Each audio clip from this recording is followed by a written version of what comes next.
নমস্কার, আসসালামু আলাইকুম। আসন্ন বিধানসভায় 133 নম্বর বিধানসভার বহুজন সমাজবাদী পক্ষ থেকে একটি চিহ্ন নিয়ে আমি জানিয়েছি।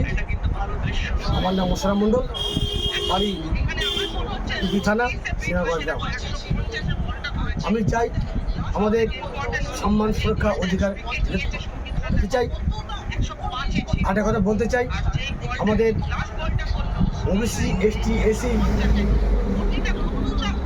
মাইনরিটি যদি পশ্চিমবাংলার মধ্যে পার্সেন্ট ধরি, তাহলে এই পার্সেন্ট ধরলে আলটিমেট ধরলাম 100%। মধ্যে ওবিসি, এসটি মাইনরিটি হচ্ছে আপনার 68%, সংখ্যালঘু হচ্ছে আপনার 30%, 68 এবং 30%, 2% যোগ করলে হচ্ছে আপনার 98%। কিন্তু বাকি রইল 2%।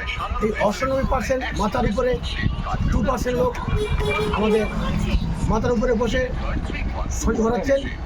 আমরা চাই আমরা আমাদের সম্মান, সুরক্ষা, অধিকার দিতে চাই। আমরা কখনো শুনিনি আজ থেকে 80 বছর আগে যে স্বাধীন হয়েছে বলে আমাদের কোনো হালদার, গদ্দি, মণ্ডল, তুর্কাইত এই শ্রেণীর ব্যক্তিরা মুখ্যমন্ত্রী ও প্রধানমন্ত্রী হয়েছে। কিন্তু তাহলে প্রধানমন্ত্রী, মুখ্যমন্ত্রী কারা হচ্ছে? এই 2% লোক যারা আছেন, চ্যাটার্জি, ব্যানার্জি, তারা আমাদের লকডাউনে বসে শরীর করাচ্ছে। আমরা চাই আমাদের সম্মান, সুরক্ষা ফেরত চাই। আমরা জাতি, ধর্ম, বর্ণ নির্বিশেষে আমরা ঐক্যবদ্ধভাবে হাতে হাত, কাঁধে কাঁধ রেখে আমাদের এই পবিত্র সংগঠনটি আমরা আগে নিয়ে যাব। সেটুকু আমি আমাদের কাছে অঙ্গীকারবদ্ধ। আমাদের অমূল্য ভোট আমাদের দিয়ে জয়যুক্ত করবেন আগামী 5 বছর, যাতে আমাদের পরিষেবা দিয়ে আমার জীবনটা উৎসর্গ করতে পারি।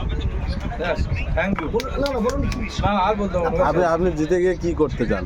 আমি জেতার পর সর্বপ্রথম আমার লক্ষ্য থাকবে এই যে যত ইটের রাস্তা আছে ইট তুলে দিয়ে এই যে 80% ভাই বন্ধুদের, এরা নিশ্চয়ই শিক্ষিত আছে, এরা চাকরি বাকরি করার ক্ষমতা আছে ও মুখ্যমন্ত্রী হওয়ারও ক্ষমতা আছে।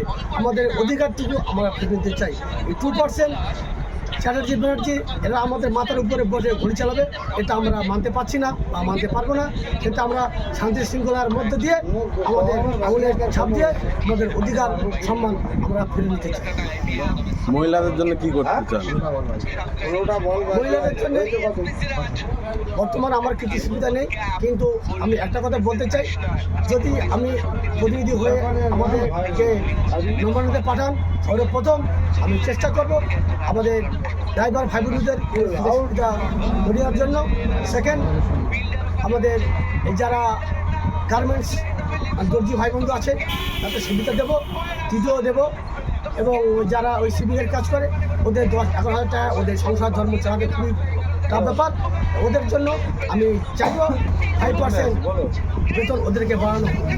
ঠিক আছে, ধন্যবাদ। তার সঙ্গে এই আমাদের সুন্দরবন এলাকায় যারা কৃষক ভাই বন্ধু আছেন, যারা চাষের কাজ করে, বাগান করে, ওদের জন্য আমার তরফ থেকে একটা কিছু অনুদান এই বলে প্রত্যেক জায়গায় সম্মান জানিয়ে আমার কথা শেষ করছি। আসসালামু আলাইকুম, জয় হিন্দ, জয় ভারত, নমস্কার, ধন্যবাদ।